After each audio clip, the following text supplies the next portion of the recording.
Hey everybody, you are listening to Grace Bond Ministries. Grace Bond Ministries is about sharing the Word of God, having conversations about difficult topics, talking about apologetics, coming together, tackling issues, answering questions, studying the Scripture, doing devotionals.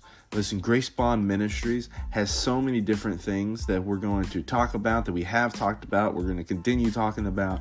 And this podcast is made for someone who wants to know more about the Christian faith, or wants answers to their questions, or just wants to ask questions, or just wants a safe place to talk about things, even things like politics, abortion, homosexuality, hell, or just how do I have strong faith?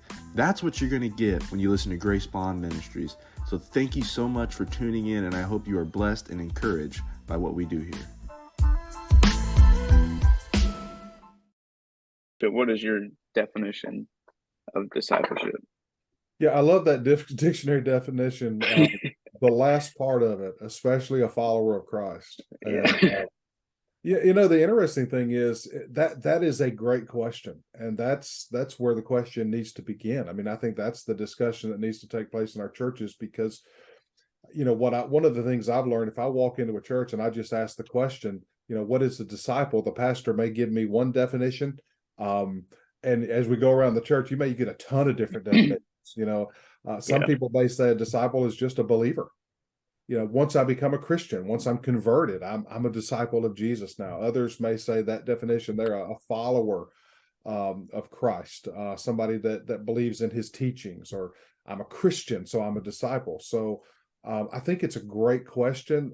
I think before you can define discipleship, you got to define disciple, right?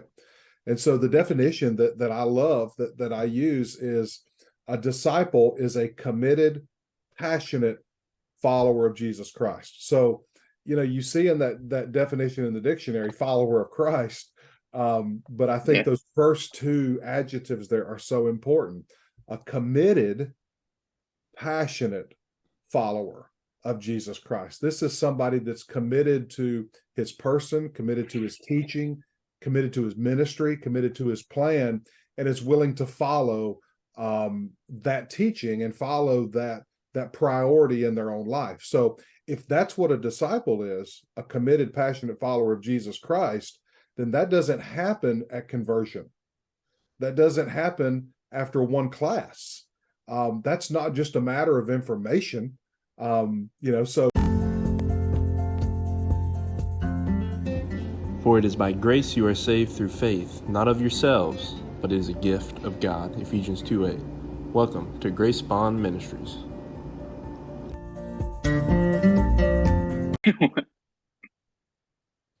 Hey guys, welcome to Grace Bond Ministries. One of your co-hosts, Christian Walton, along with Jonathan Jenkins, and we're back for another podcast this week, and we're going over the topic of discipleship. This is one of those buzzwords that we're hearing a lot within the church today. So we're going to discuss what is discipleship, what's the difference between discipleship and evangelism, and how we can implement that into your church. And so we have with us today Ray Sullivan, and he's the catalyst for our discipleship in the Georgia Baptist Convention in the South. So Southeast, Southwest, he covers it all. And we're excited to have him with us today. And so, Jonathan, you want to introduce yourself? Yeah, so is this your first time watching, Jonathan? Been doing this podcast. We were just talking about it, I think, for almost 3 years. Still going strong, still growing, still just learning as we talk to people, as we study, as we share things. And listen, we're always open to having people on. One of the things I'm real passionate about that we haven't done in a while is to share testimony. So if you've got a testimony you want to share, reach out to us, and let's get your testimony on here. And you never know who it could reach. So, but yeah, we're excited about this podcast, and we're excited to have Mr. Ray with us, and or Master Ray. There we go. And we're just bachelors, but but yeah, we're super excited about this podcast. Been planning it for a while, and I think I think every Christian and pastor will be edified by this and this topic we're going to discuss. Yeah. So he's been with his wife for 30 years. They have 2 sons and 2 daughter-in-laws, and he's got a degree from Southern Baptist Theological Seminary. And we actually met him during our time at Bruton Parker. He was pastoring at Reedsville Baptist, and he actually helped increase our library of resources as he was going to be the catalyst right in 2020. And so before we dive in, can you tell us your experience these past couple of years as being the catalyst? Yeah, guys, man, it's great to be with you. And let me just say before we jump in, proud of you guys.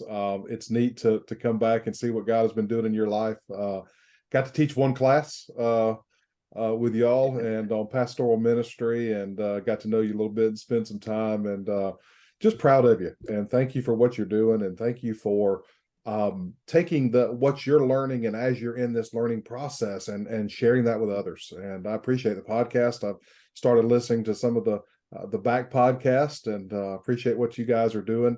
I have been a pastor over 30 years. That's what I felt I was called to do. I went to seminary to be a pastor. Thought that was what I was going to do my entire life.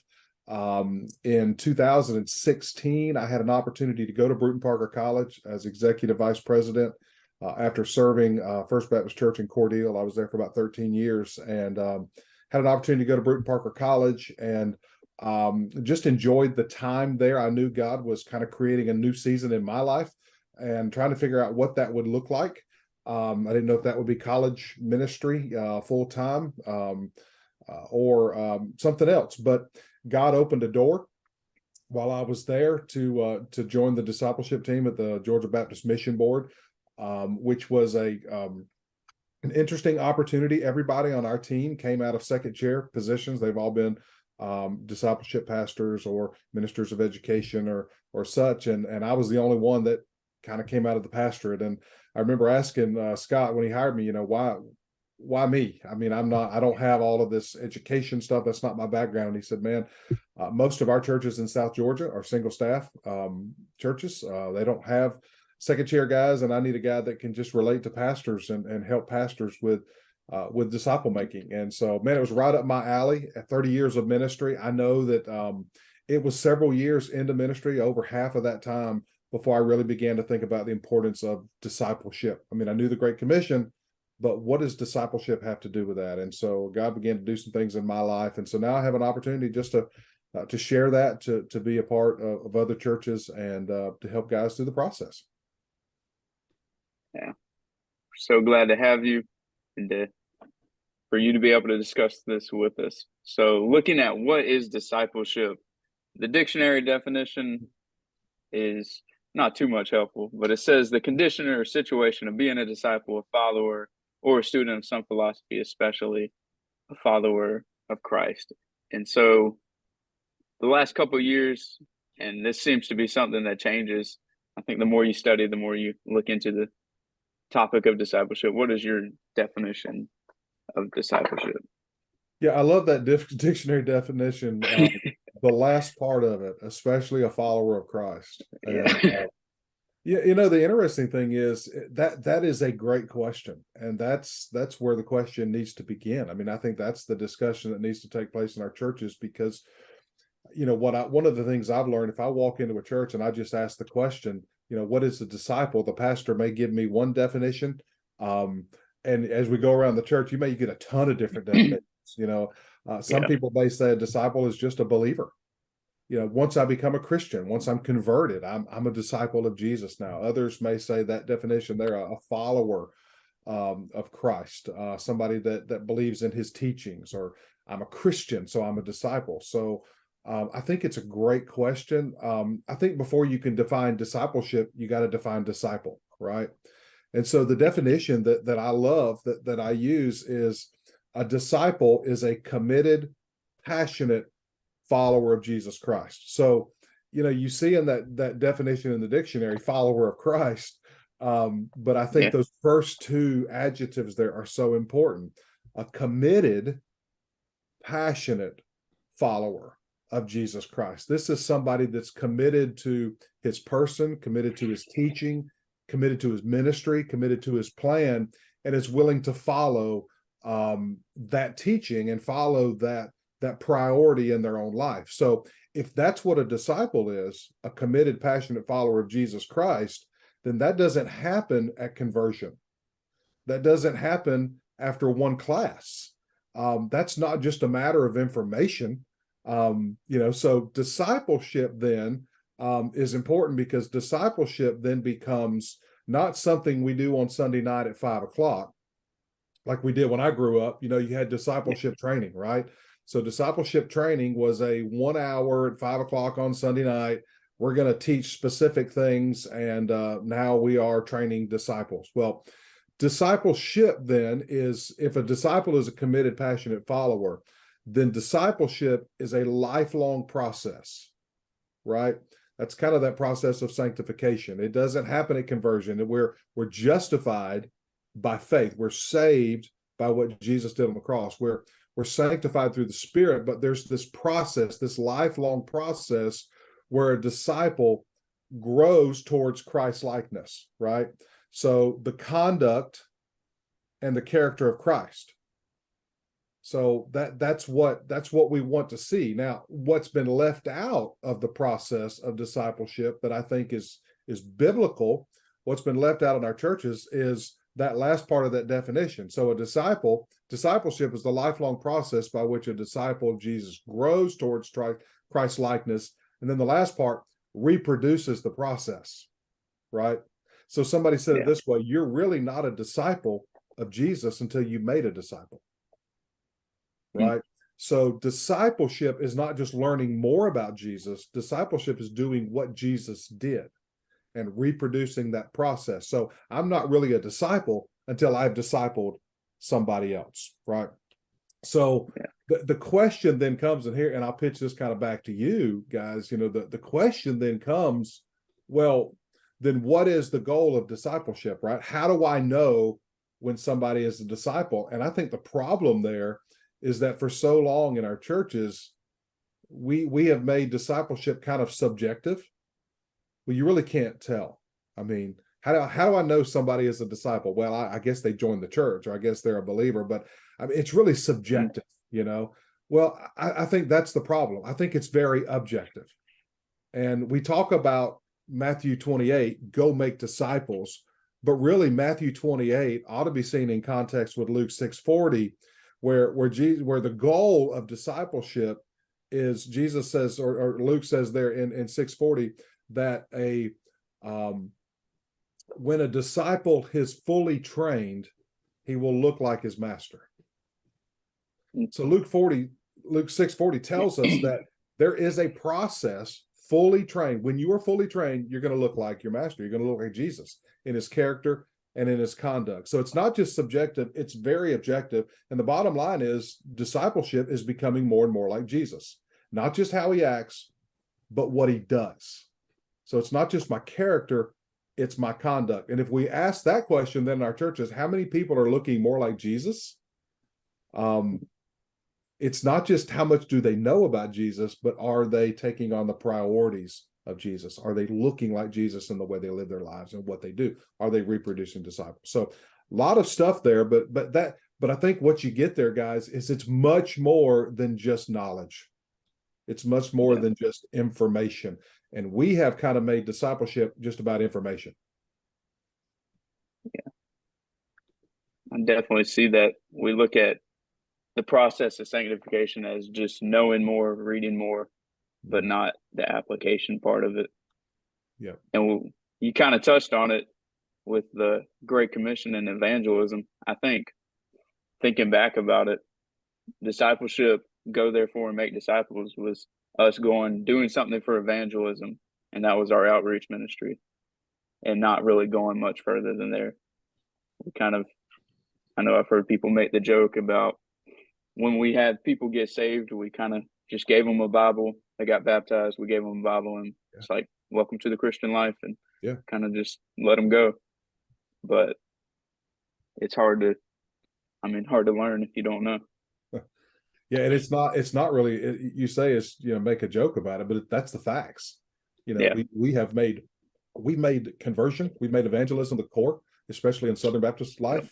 The finish line, that's the target. The target is I share the gospel, somebody prays to accept Christ, and then here's a Bible with your name on it. And hopefully then we hope you'll get involved in Sunday school. You'll begin to learn more about Jesus. We don't really have a plan for that, but we hope, and hope is not a strategy, right? But we hope you'll get it.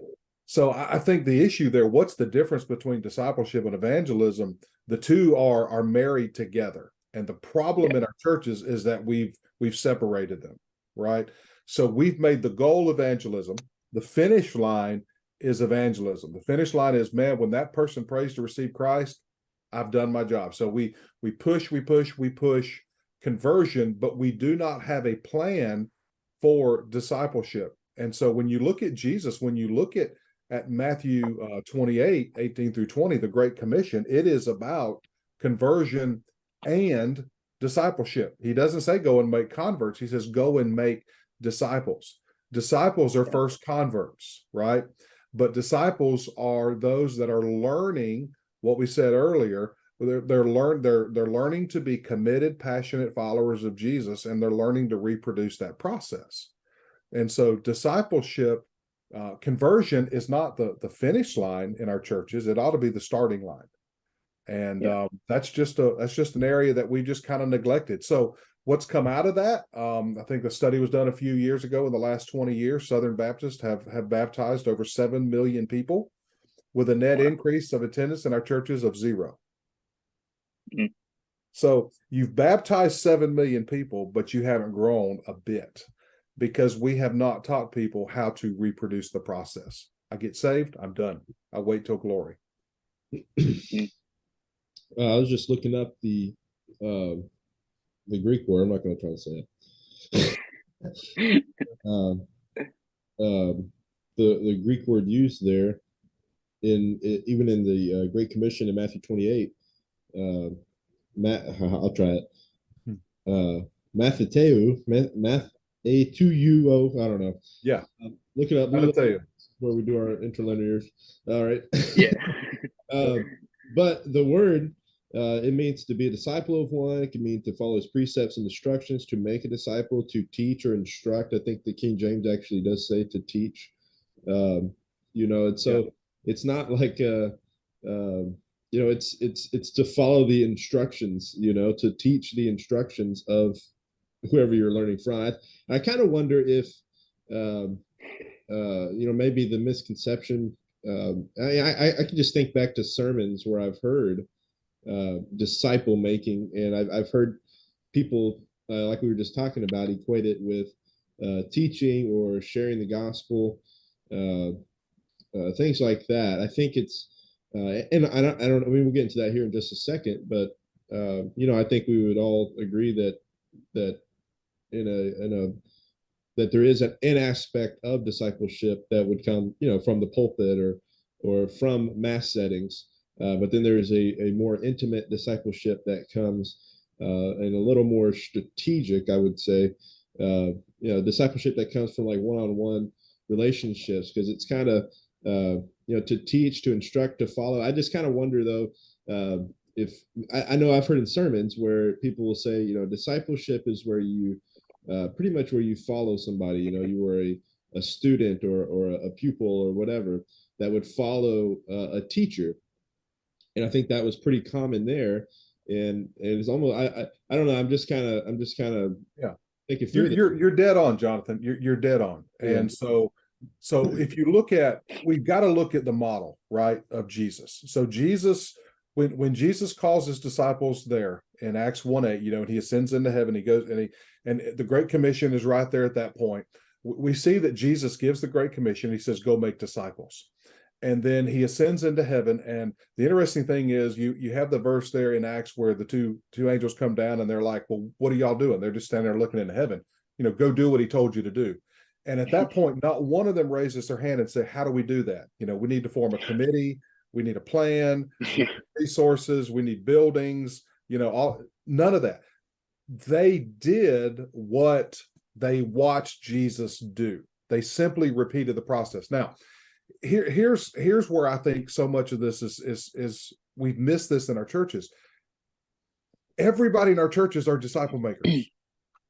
They already understand this.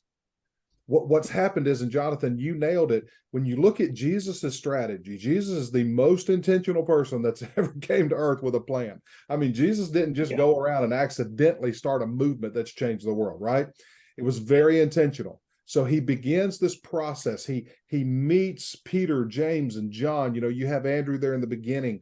He starts this relationship with them. About 18 months into that relationship, he finds them on the seashore and he says, hey, come follow me and I will make you fishers of men, right? Come spend time with me. Mark chapter, I think it's Mark chapter 6 or something says that, or Mark chapter 3, he says he named some to be apostles so that they might be with him. So you see this relational aspect, right? So did Jesus preach to the crowds? Yes. Right. And so a lot of times, you know, I'll ask pastors, tell me about disciple making in your church. Well, I preach 3 times a week. And I'm like, hey, man, that's awesome. That's awesome. I think Jesus was a great preacher, but he went a little bit further than just the preaching element, right? So he had the crowds. He also had the smaller group, right? So you see that with the 12. And he spends time with the 12. He asked them, come spend time with me. Come be with me. Let me show you what this looks like. Let me show you how I respond to situations, right? So when it says there that he chose 12 that they might be with him, right? Why does he do the things that he does? I started reading, y'all, about 3 years ago. I started reading the New Testament in a completely different way. I always read the New Testament. What does this say to me? What does this say to my life? You know, what is Jesus teaching me here? What is Jesus teaching the church?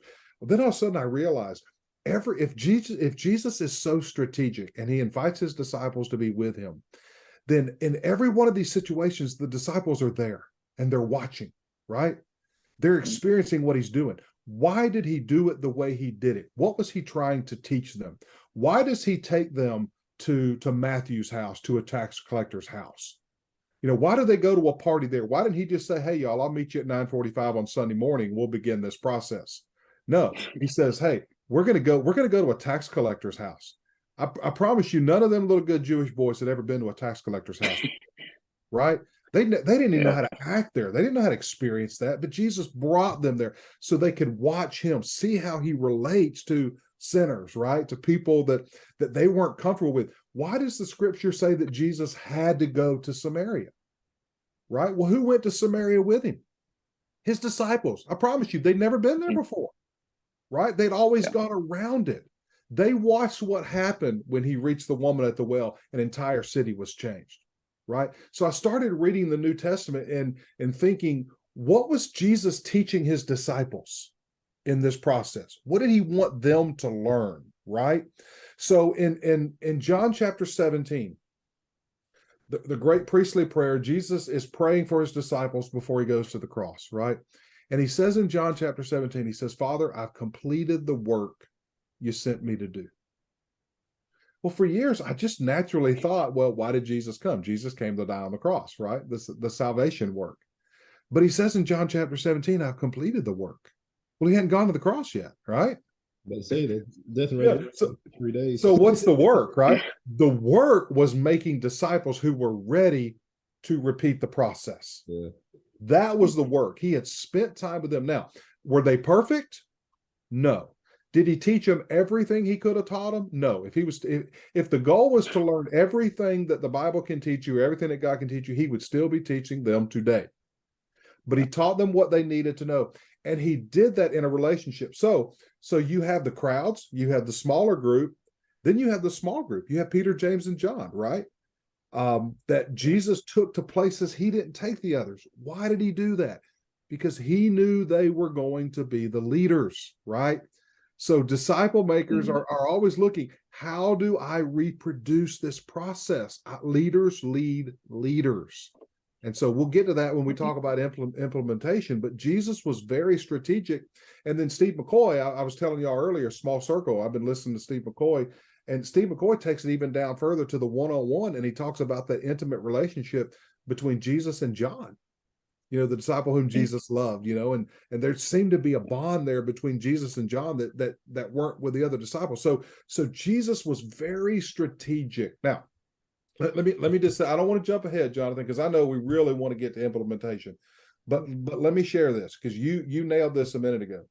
We have made in Western culture, we have made discipleship about information transfer. And we've used the scripture to do it. Matthew 28, 18 through 20, the Great Commission. Go therefore and make disciples of all nations, teaching them to obey everything I've commanded you, right? So when we hear the word teaching, we think, well, what? I mean, discipleship is about teaching, right? It's about education. If I just get them the information, then I've done the job. But that is a Western understanding of teaching. That is not what Jesus has in mind here. Now, Jesus did teach crowds, he did teach larger groups, but his teaching was done in relationship, and it was done on the mission field, right? It was modeling. And so he modeled for them his character and his conduct, and he asked them then to go do the same thing, right? So if that's the case, here's why I say that people are disciples in our churches already. We don't teach anything in our culture the way we try to teach discipleship in the church. We know that doesn't work. If I have a daughter and she comes up to me and she says, "Hey, I want to play softball," and I say, "Okay, I'll tell you what. Meet me at 9:45 on Sunday morning in a classroom, and I'm going to teach you everything you can ever know about softball. I'm going to teach you the history of softball. I'm going to teach you the dynamics of softball. I'm going to teach you the science of softball. I'm going to teach you about every great person that's ever played softball. And we're going to do it every single week." Right? And my goal is that I hope that at the end of whatever, while we're teaching this, you're going to go out and you're going to play softball. Right? So let's follow this for a second. And let's just say that my daughter decides, okay, I'm going to go out one day and I'm going to get in a game. And all she's done has been in a classroom, right? So she's playing third base. The first person gets up, hits a hot shot that goes right under her legs, right? What's she going to do? Two things. Number one, she's going to cry because she's going to be embarrassed because everybody's going to laugh. Number two, she's going to quit. And here's what frustrates me, guys. Here's what she's going to say when she quits. She's going to say, "I'm not good at this. This is not for me." Now, the question is she not good at it? Or is the question, has she not been fully trained? Nobody would expect her to walk out there and play softball after sitting in a classroom for years, right? We don't teach it that way. What do? We go out on the field, right? We get the ball. We don't throw a fastball at her the first time. We put the ball on a tee, and we show her the stance, and we show her and muscle memory. We hit, and then we move to soft toss, right? And then we back up and we do a pitching machine, and we're getting her prepared so that she can be successful when she gets in the game. Right? That's the way we teach everything. But we come in the church with something so important as the life of Christ and being a follower of Jesus, and we say, "Tell you what, we're going to sit you down in a classroom, we're going to teach you information, and we're going to hope that you go out and apply it." And when somebody tries and it doesn't go the way they think it goes, here's what they say: "Well, I'm not good at this. I'll leave this up to the pastor. I'll leave this up to somebody else. I'm not good enough." That's not the point. The point is they haven't been properly trained. And that's not what Jesus did, y'all. So we've taken teaching them to obey and we've put it in a Western context, which teaching means sit them down in a classroom and one person gives information and you retain it. Now, we know this, that people only retain about 20% of what they hear, right? But as you begin to move forward and you get more dynamics involved in that and more kinesthetic learning, hands-on, they retain much more. And that's what Jesus did, y'all. So discipleship is not just teaching them, it's modeling for them so that they will begin to learn how to do it and then repeat the process. And I tell you what's also amazing is that, I mean, you think about pastors. I mean, I'm sure we all know pastors that have been in their positions for 60, 70 years. You know, I can think of one off the top of my head that around me right now that has been in this position for 60 years at one church. And, you know, and not, I mean, I don't know all the dynamics of his church, nothing like that. I mean, I'm not saying, you know, he's bad at discipleship, but you know, you just take like people within that church, you know, that maybe have even been there longer than he has, you know, for 75 years, you know. You know, you take somebody like that and you just, you know, if you measured it, you know, which I'm sure we'll probably talk about with implementation, but if you measured, you know, how they have grown and been discipled over those years, I mean, I kind of wonder what we would be looking at. And my guess would be is maybe they have knowledge, you know, or whatever, unless the pastor, and I know some pastors, you know, without intentionally doing it, they have taken people one-on-one and discipled them and shared the gospel with them or done ministry or just had some accountability, you know, and so there, you know, some of that has happened. But then you think back to Jesus and the disciples. I mean, we're talking 3 years. Like he had these guys for 3 years, and you know, you know, we also can't, you know, neglect the power of the Holy Spirit that came after. But you know, he had 3 years Which we still have. Yeah, he had 3 years to train these guys to go lead a revolutionary movement that started. You know, it's kind of interesting. We always say that the Jesus, you know, the Christianity, the movement of Christianity or whatever, it started when Jesus was resurrected. You know, so it was like after, you know, and then Jesus was on the earth for what, 40 days after that. Yeah. So the rest of it was through his followers that he discipled. Right. So just the fact that it happened, that he was able to do what he did in 3 years, you know, is quite remarkable. To the point where I would say I mean, it's a God thing, you know. Yeah. And I love Dan Spader said this. Dan Spader said Jesus didn't come necessarily to reach the world. He came to make disciples who would reach the world. And if you look at Jesus' ministry, it took place in a very small area. yeah, right? It's those disciples that then begin to take the gospel out from there. Jesus never had that intention that he would do that. He could have done it that way, but his strategy, and we see that in John 17, Father, I've completed the work, was to pour into them so that they could take the gospel out. And you're right, Jonathan. It's not. And this is where, I mean, 30 years as a pastor. Here's the thing. I don't put this on our pastors as, oh man, you guys are awful, you're not doing this. We were not trained this way. yeah. I was not trained this way. Seminary did not teach me this. The time I went to seminary, I learned to preach. I learned to exegete scripture. I learned a little bit of counseling. I learned to run a program, to run a church, and I learned maybe to share my faith, but I did not learn how to make disciples who made disciples. That was just not, my job was to kind of run a church. So most of our pastors out there today, it's not that they don't care, it's this, that they were never trained for this. And so I share the story a lot. You know, my father is my hero. I love my dad. My dad was a pastor for many, many years, is retired now. He did not disciple me the way that we're talking about here. And I don't hold that against him. Nobody did that for him. Statistics show us today that only, I think it's only 1 out of 100 Christians today have ever been discipled. 1%, I think it was 1%. And so it's just something that we've never talked about. We see it in scripture, but we've never modeled it. We've always done it in a large group, right? And so, but my dad did disciple me how to hunt and fish.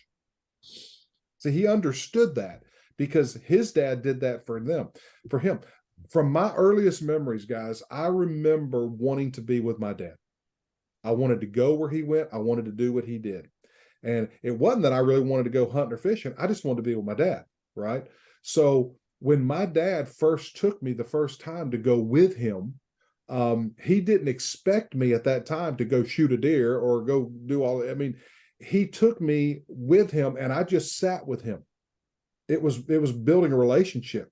I remember sitting under the tree and I remember my dad telling me, about the woods, and this is that kind of tree, and this is that kind of tree, and these are these tracks, and this is what you're looking for. And the whole time he's teaching me these things, we're doing it in relationship, and I'm growing closer and closer and closer to my dad, right? And so he begins to expand that teaching, and he begins to share a little bit more. And then one day he teaches me gun safety. He gives me a gun. I'll never forget the first time he ever put me in a tree stand by myself. I didn't know it. He went about 50 yards behind me, and he sat behind me, and he just watched, and just making sure I was okay. And y'all, the first time, I guess we can do this on a podcast. I guess I don't. The first time I ever killed a deer. Listen, do you know who the most excited person was? It was my dad. I mean, he was like a child, man. He was crying. He was so. I did it, but he was the one that was celebrating. And I mean, there was just this beautiful bond. I remember us jumping up and down in the woods and hugging each other. It reminds me of Jesus when he sends out the 72 and they come back. And they're like, Jesus, man, you would not believe what was happening. It's the only time in scripture that it says that Jesus was full of joy. You wonder why? Because they were getting it, right? So he's excited. Well, here's the thing, guys. Do you know what I did when I had two boys? You know what was natural for me? What was natural for me was to do the same thing and to teach it. And I taught them. My dad didn't teach me everything that he was learning as I was learning. We were doing it together. And I did the same thing with my boys. And you know what? When they killed their first deer, do you know who cried? Me. There was just this, because the relationship, that's the element that we're missing in discipleship today. We're trying to do it from a distance. We're saying, if I can just teach them the information, then hopefully they'll go do it. And that's not the way that we teach anything. Guys, the guys in your church, the ladies in your church, they know how to make disciples. They've just never thought about it in terms of their faith. They do it in every other way. And so we've just got to get back to that. That's the way Jesus modeled it. I heard one guy say it this way, Ken Adams. He told me this one time. He said, Jesus started the church the way he wanted it, and now he wants it the way he started it. Wow. We just got to do it the way he started it.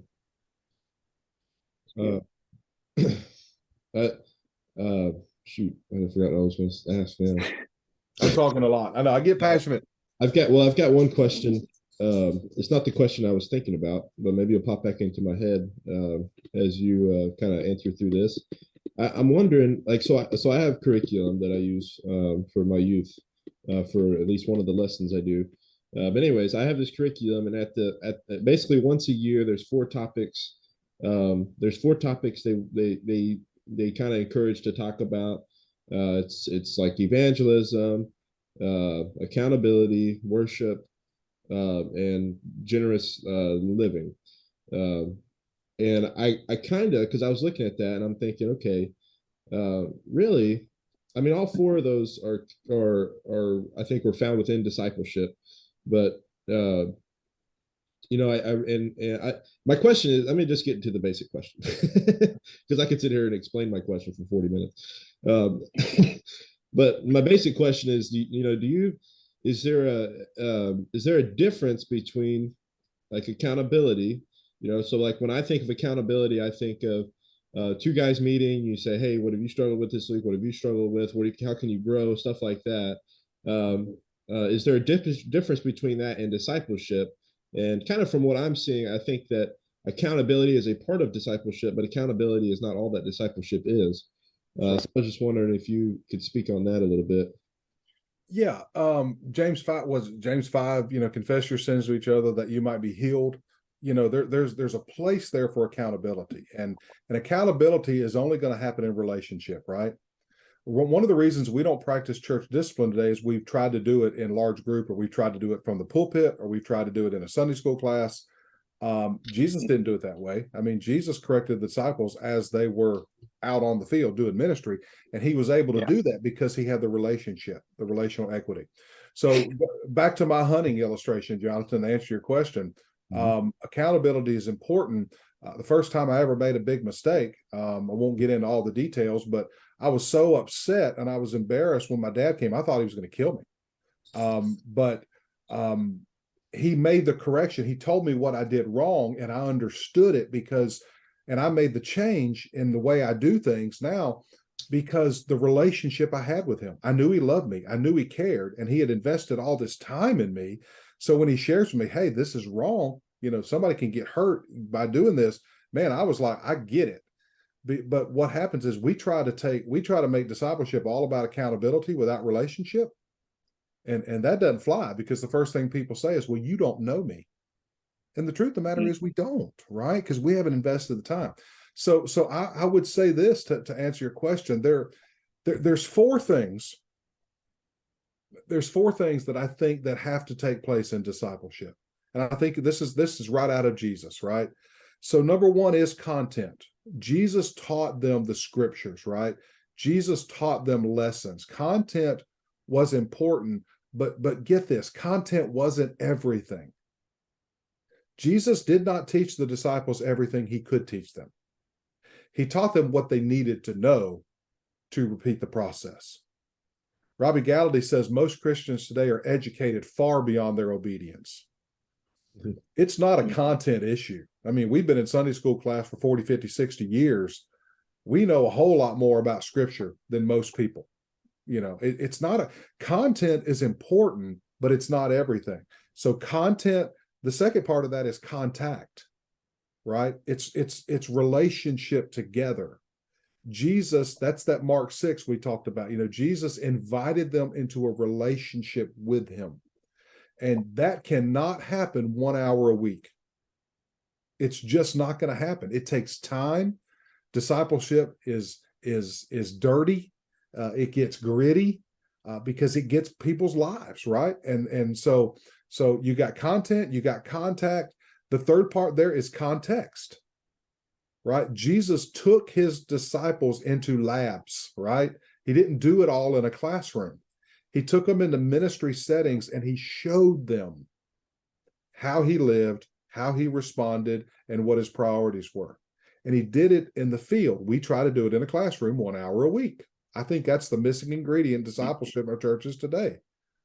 We've got to walk with people.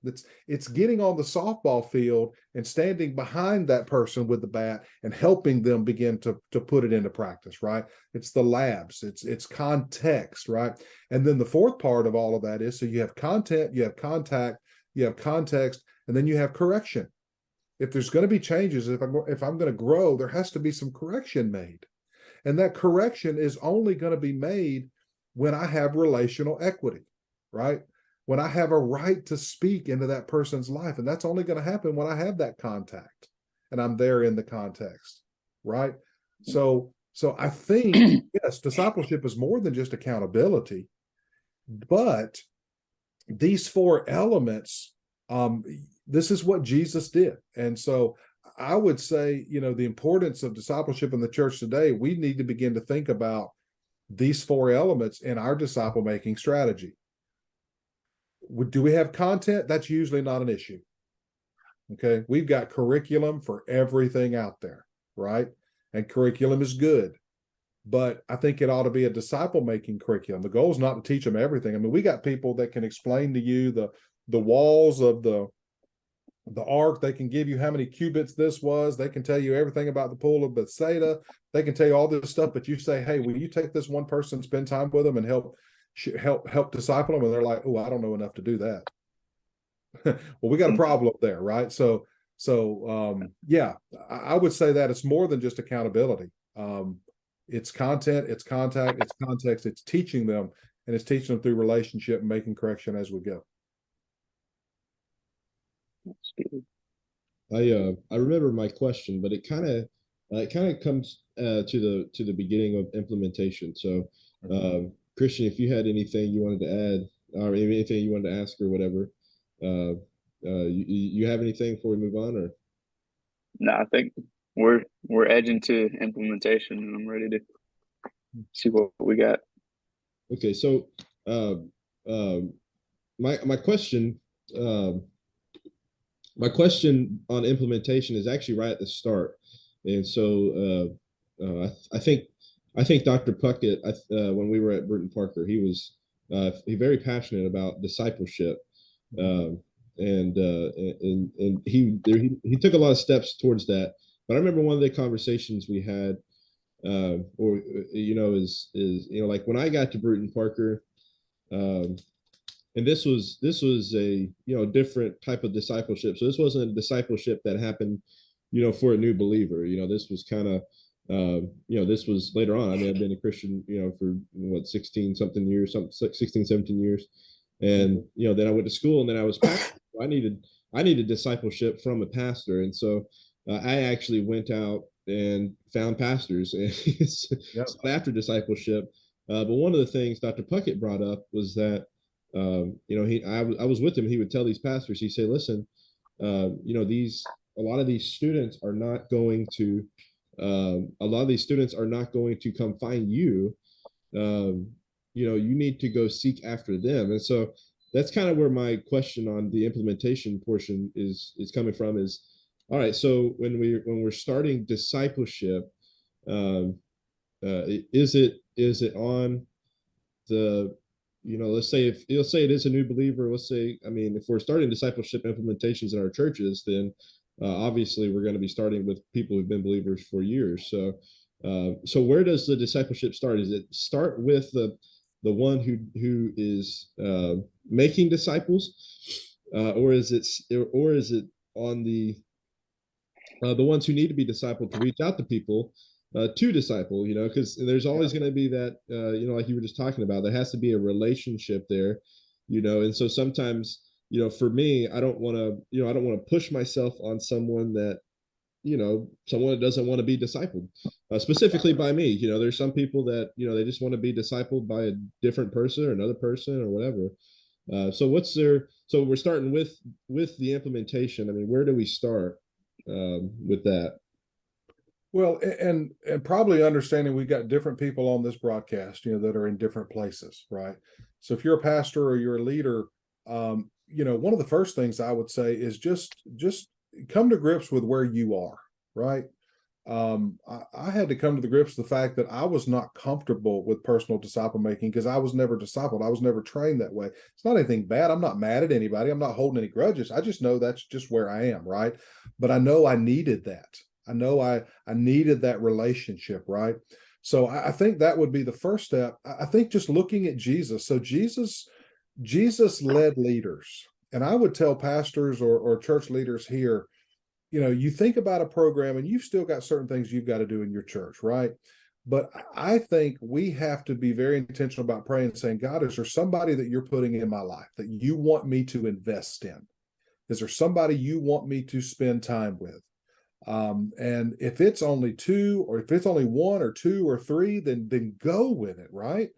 You don't have to get everybody on board. Jesus didn't get everybody on board. How many times we see people walking away from Jesus's ministry, right? You see the rich young ruler, what must I do? You see Nicodemus, you see these people that come, but they're just like, they're not quite there yet, right? And Jesus lets them walk away. But I think if we think about it in terms of leaders lead leaders, we've just got to think, God, is there one or two people that you want me to personally invest in? Now, let me say this, for a lot of pastors, and I can say this because I think I've earned the experience side of this of over 30 years as a pastor. We look at big numbers, we look at big opportunities, and we're kind of taught and trained, you don't show favoritism. You don't spend more time with certain people. You got to be spread out. And I was always taught, you don't get close. Don't get close. You live in a glass house. If you get close, you'll get stabbed in the back, and all that stuff. So protect yourself. Yeah. So most of our pastors out there are very protected, very drawn in, right? We got to let that go. We got to let that go. We have got to open ourselves up, and we've got to begin to say, God, is there somebody you want me to lead?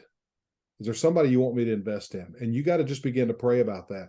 As I said earlier, Jesus, when we see Jesus walking on the seashore and he walks up to Andrew and Peter, James, and John, and he calls them and says, come follow me and I'll make you fishers of men. And, people always look at that and they're like, man, they just left their nets and they just followed and that was it. Well, if you study the chronology of the New Testament, that event takes place about a year and a half after the event where Andrew goes and brings Peter to meet Jesus. There was a relationship there. He spent time with them, but then he invites them to a deeper disciple-making relationship. And so, first step in implementation, I would tell pastors and leaders out there, begin with you. Start with you. Don't start a program. Don't go out and say, give me the latest disciple-making curriculum, or I have to go hire a disciple-making person or something. Start with you and just begin to say, God, is there somebody you want me to do life with? Is there somebody you want me to have that content, contact, context, and correction? And there's so many different ways to do that. And we don't have time in the podcast to jump into that. But there's so many different people that have kind of zeroed in on some ways to lead small groups and disciple individuals that find a way that works for you. But the first step has got to be pastor-led. I just believe that. I believe Maxwell's law of the lid. In most of our churches, a lot of times with disciple-making guys, we're the lid. And we can sit there in the pulpit. We can say it all day long. You got to go make disciples, go make disciples, go make disciples. But the bottom line is when they walk out the door, they really don't know how to do that. And they don't know how to do it because they're not equipped and we're not showing them. And so it's not a big fix. It doesn't happen overnight. It's not real quick. You're not going to see 150 disciples made in 6 months. Jesus did not give a weekend disciple making seminar. It took him 3 years, to get those guys ready. So I would say first step, begin with yourself. Yeah, it's interesting. And I just think, and it is one of the cool things though, is I think we're seeing it from the older generation of Christians, the younger generation, the middle generation, kids. I mean, I have seen a lot of people, a lot of people are seeking discipleship. They're just not really sure how to do it. But they do know. I think the reason is because there's just so much out there. The devil is he's attacking from all sorts of different angles now. And one of the things at the camp that we take our youth to, one of the things is they always say, like when they're an altar call or whatever, they said, we're not meant to walk this walk alone. And I think that's probably what a lot of people are doing. But I'm pretty sure kind of what we've talked about, is you take, all right, so, you start with yourself. And I think, it'd kind of be a lot to get into, about who, if you're a pastor, who is someone that you can really open up to, Yeah, maybe we need a part 2 on this podcast. Yeah, we might need to. Part 2 on more implementation. Yeah, because that's always a difficulty, like it is. I'll just speak from where I'm at. Okay, so I'm a youth pastor. I've got 4, 5, 6 leaders that kind of help out, pretty much 4 that are consistent, and then I've recognized, hey, I've got these youth that seem to be more mature than some of the other youth in their Christian walk, and so in different age groups, and so my thoughts are, from what I've seen from Jesus, is he takes, kind of like we talked about, he takes, sure, he speaks to the whole group. All right, so in my context, that would be speak to all the youth in the youth department, and as you go out, all that stuff, speak to everyone about the gospel of Jesus Christ.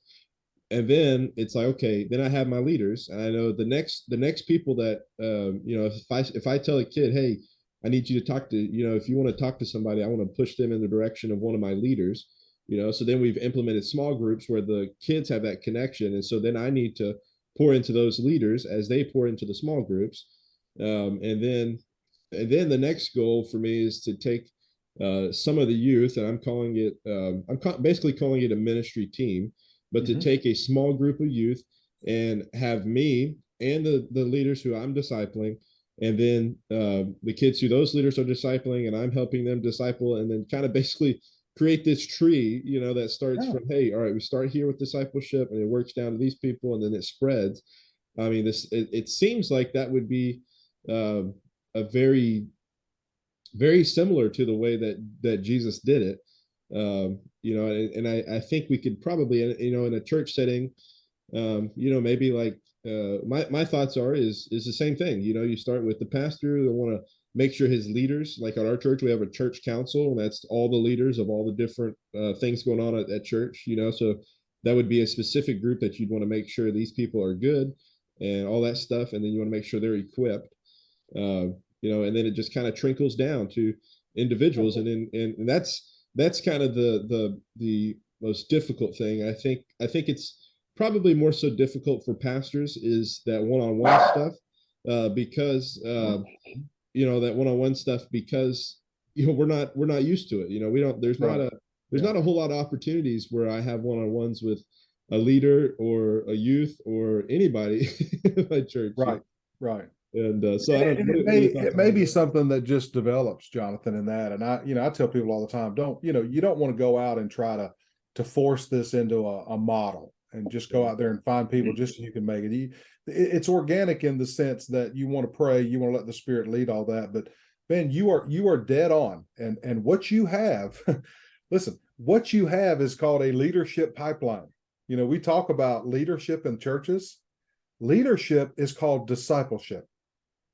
They're not separate. Leaders are disciples, right? And so the reason we have a leadership problem in our churches and we don't have leaders is because we're not making disciples.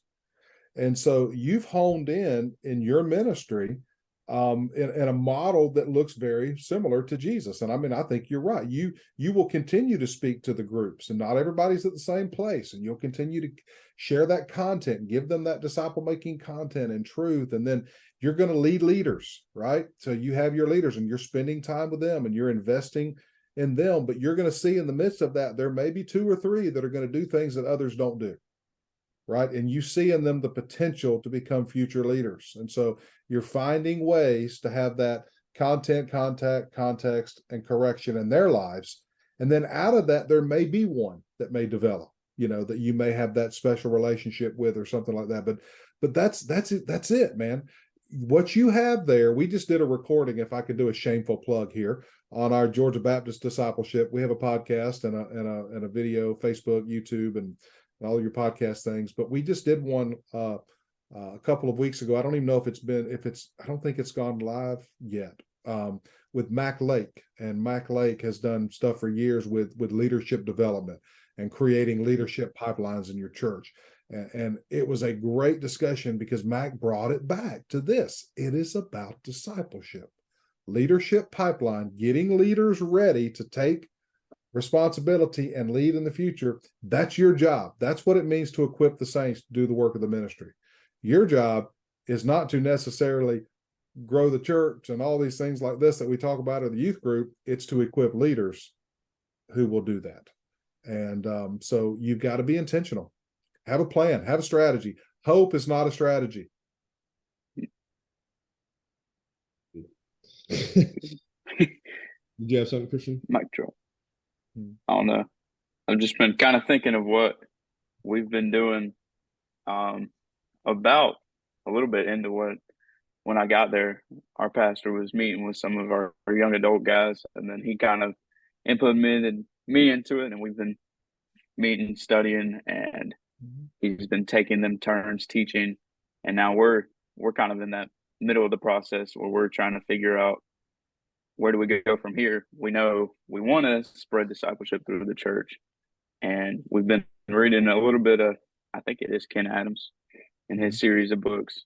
And our next plan, or what we're looking at, is we've called out to the church and asking for people to step up and be disciple makers. And we're going to kind of do it as a whole, go through that book, show them what it looks like to go through it with somebody else. And we're kind of spreading our guys that we've been meeting with, and they're going to lead the little round tables. We're going to do like master teacher method almost, where we do a little bit of it together and then kind of spread it out like that, and then hope that they go out and do their own after that.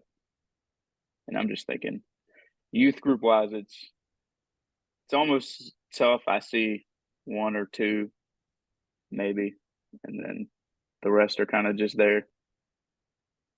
So I guess it's like what you're saying, just praying for leaders to step up, figuring out where we can implement them in. Yeah. And I would just encourage, anybody listening here, just the fact that you're listening is good. Do something with it. Take your next step. Call somebody. I mean, we're here at Georgia Baptist Discipleship to help you. Ken Adams at Crossroads Church in Newnan. Ken's a great friend and has been doing this for over 30 years. There's people out there that will help you walk through this process. But we can't just put our head in the sand and say, well, I'm just going to keep preaching, or I'm just going to keep teaching the Bible, and I hope that they're going to get it. As we said, hope is not a strategy. You need a plan, and there are people out there to help you. Just take your next step. Make a phone call and say, hey, can I talk to you about this? Can you help me begin to think through this process a little bit more? It's worth it, y'all.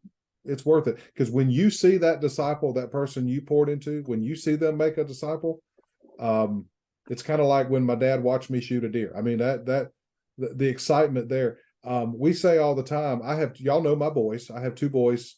I don't have any grandkids yet, but y'all know this. I mean, you're not old enough to even have kids or grandkids, so you don't know that. But just imagine, people love their kids, but man, they really love their grandkids. Who are your spiritual grandkids? Who's out there? And if you want to see that one day, you got to get started now. You just got to get started. So what's your next step in the process? Yeah, I just I know we don't have too much longer, but I feel like this is going to be important too for people who do start implementing this. We've kind of touched on it a little bit, but we know there's going to be failures, that we know there's going to be letdowns. We know that there's probably going to be, I hope not, but there's going to be leaders who pour into somebody, and then that person completely disregards what they taught them, and then just go downhill, or they hurt people in the process. We don't have time to deal with each thing that could happen. And I really hate that. Well, we'll end with closing thoughts here in just a minute, but I really hate to end with something negative. But how do we? What do you think are, in general, how do people prepare for the letdowns and the backstabbing and things that may happen within these discipleship making processes? Yeah, and I think that's a great question, and I think we do try to protect ourselves. And so one of the ways we protect ourselves is we just don't get in those relationships. But truth be told, if we're not in those relationships, if we're not close enough, then we don't have the relational equity there to help them begin to grow in their faith. So we just look to Jesus. Jesus is the model. Jesus told them, if you look at the Great Commission, the second part of the Great Commission is a part that gets left out. And I know you guys took Greek with Dr. Ray, so you may remember this. But remember in the Great Commission, after Jesus says, baptizing them and teaching them to obey everything I've commanded you to do. And then there's a little phrase, there's a little Greek word that we miss in the English. It's translated in our Bibles, lo or behold. And that word there in the Greek it's in a tense where what Jesus is saying is, while you are doing this, you look to me. I am the model. I am the method. I am your source of strength. You keep your eyes focused on me. And then what does he say in that? And I will be with you always, even to the end of the age.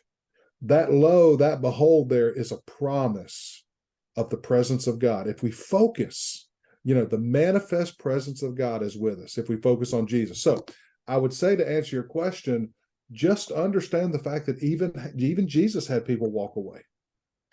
Even Jesus had people that didn't accept. Jesus let the rich young ruler walk away. Jesus knew that Judas was going to do what he did. Listen, oh man, gosh, we can start a sermon here. But think of it this way. In John 17, where Jesus says, Father, I've completed the work you sent me to do, right? He's in the Garden of Gethsemane. He's praying that prayer. And he says that he's completed the work. But here's the issue. Don't you know that when he's arrested in just a few minutes or hours, that he knows that all those disciples are going to run? Doesn't he already know that Peter is going to deny him? Of course he does, because he's already told Peter. But he says they're ready. He knows that even in the midst of the fact that they're ready, they're still going to mess up. They're still going to drop the ball. That's just humans. And so Jesus knew that. And so as I'm looking to him as my model for disciple making, as I'm looking for him for my source, I've just got to remember I'm not called. I'm just called to sow the seeds. I'm not the one that's making this happen. That's the job of the Holy Spirit. And I've just got to do what he calls me to do. So yeah, that's my answer. Look to him. Jesus had some walk away. So you're not you're not going to bat 1,000. Yeah, and he loved them anyways. He loved them anyways. Yeah. Sometimes those mistakes is what helps them really grow. Yeah, like Peter. And I was just thinking, the reason I asked that is I've had situations, where I've discipled someone, and I've even had people tell me what you're saying is true, but I'm not going to do it. Yeah. Or even worse, they'll tell me you're right and pretend like they're going to, heed my suggestion and throw my suggestion in the trash on the way out the door, Yeah. And it's definitely a difficult thing. So we'll just kind of all go around, and I'll go ahead and give my closing thoughts, and then Christian, and then Mr. Ray, if you'll give your closing thoughts to leave with our listeners. And then also, I know you mentioned the podcast, but any other ways people can reach out or learn more, or any book suggestions, anything like that. So, but yeah, I just want to say, first of all, thank you, Mr. Ray, for coming on the podcast. We really appreciate it. And I think this was an excellent discussion that sounds like we only scratched the surface on. Yeah. There's a lot to this, but it is very, very motivating. And I think a lot of people, like I've said a couple of times during this podcast, and we've all agreed, a lot of people, we don't just want, first of all, we don't just want teaching, we want action, and even today, people have a hard time trusting pastors because they don't trust their actions. Right. And so we want to see that not just in pastors and leaders, but we want to, man, how awesome would it be? I share this with youth all the time, as we implement small groups and all that. I say, how awesome would it be if y'all were coming together and one of you was leading this small group, or one of you was doing this, or one of you was the one that said, hey, I want to pray. Or what if you guys were praying with each other, and trying to get get them to thinking about growing in the faith through discipleship. So I think it's awesome. I think discipleship is definitely a game changer in the direction the church is heading now. And I really think we're at the point that if we don't start discipling and seeking after discipleship, I think we're going to be hurting not only ourselves but the church, and I think it can also affect our ministry to the lost world as well. So, all right, I'll leave it at that. Christian, if you want to give your closing thoughts. Yeah, thank you again for coming and bringing light on all of this issue, this learning curve for all of us. I think that's one point we learned from this podcast, is it's a learning curve for all of us. Most of us haven't been taught that. And so we need to be intentional about it. It's intentional. We all want to live busy lives, and we kind of aren't intentional on a lot of things. And so this is something we have to be intentional of. Start with one. And what else was I going to say? I had something I had been thinking about. being intentional about it, it's going to take time. I think I've seen that even in my short spurt of ministry, is that we want to get things done quickly, and that's probably why we implement programs, why we want to see church growth. And this is something that you may not see a ton of tangible things quickly, but it takes time, and to be obedient in that, and to be intentional, and look, like you said, look to Christ in our implementation of discipleship. And we're seeing God move, and we're seeing how important discipleship is within our churches. And I think we'll see church growth as a part of that discipleship process. And so if you want to give your closing thoughts, Mr. Ray. Yeah, I just really appreciate you guys, and I appreciate the conversation. I know we've talked a while, and yeah, Jonathan, really, I mean, I think we've just scratched the surface. There's so much to talk about when it comes to discipleship, disciple making, and maybe we can continue that a little bit more. I would close with this. It's worth the effort. 30 years as a senior pastor.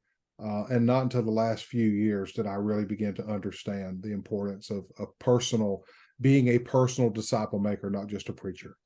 And I relate it to, like, Jonathan, you were talking about what do you do when people let you down? And I'm telling you, in relationships, my wife, my children, I love them more than anything else in the world. And they've let me down, and I've let them down. But that doesn't mean I don't love them. And so I think about that same thing in disciple-making relationships. When I get close to people and we really begin to do life together, there are going to be some difficult times, and there are going to be some letdowns. I'm going to let them down. They're going to let me down. We're human beings. But in the midst of all of that, man, the victories, the celebrations are so worth it. So as I shared earlier, just begin to pray about your next step. And I think the starting point is say, I want to be a disciple maker. I want spiritual grandchildren and great-grandchildren and great-great-grandchildren. I want to see that family tree one day when I'm in glory, if God so chooses to do it that way. I don't know. I want to see the people that I've reached who have reached others. And that's the way Jesus created it. So take your next step. There are people out there to help you. We mentioned Ken Adams, Impact Discipleship, his website, maybe a place you can look. I would mention Small Circle. I know, Jonathan, you're down in Florida. For those of you down in Florida, McCoy is his name down at Small Circle, has some great stuff on disciple making. Bill Wilkes, Living the D Life. There's people out there, and a lot of these guys are pastors who have done the other thing. They preached the sermons, they ran the programs, and they got to a point where they're just like, dude, this is not what I was called to do. This is not what the Bible tells us to do. And they just began to really pray and pour into it. And God has used that in a mighty way. And so all three of those guys I mentioned be more than willing to help you and talk with you. If I can help you, rsullivan@gabaptist.org. Just shoot me an email. Be glad to talk with you a little bit further. Or reach out one of these guys. They'll get you my cell number. Would love to help you in any way. But just appreciate this and thank you. We've covered a lot of ground, but man, we have just scratched the surface. Yeah, we say that at the end of every podcast, I think. Pretty much. Yeah. All right. Well, thank you all for listening. We will see you on the next podcast, and hopefully in the future we'll have a part 2. Definitely. I know Mr. Ray has a lot of other topics that he could speak well on as well. So yeah, we're looking forward to hearing from you. So listen, if you take something from this and you're encouraged by it, let us know. We'll pass the message on to Mr. Ray. You know, it's always good to encourage one another in the faith. So yeah, but thank you for watching. We hope you learned a lot. And then if you have any other questions, I mean, if we have a part 2 and you have questions, you're like, hey, what about this? What about that? You know, post them. Maybe we'll be able to discuss them in a part 2. So, all right. Well, we will see you all on the next podcast. Appreciate it, guys. Thank you. Sir.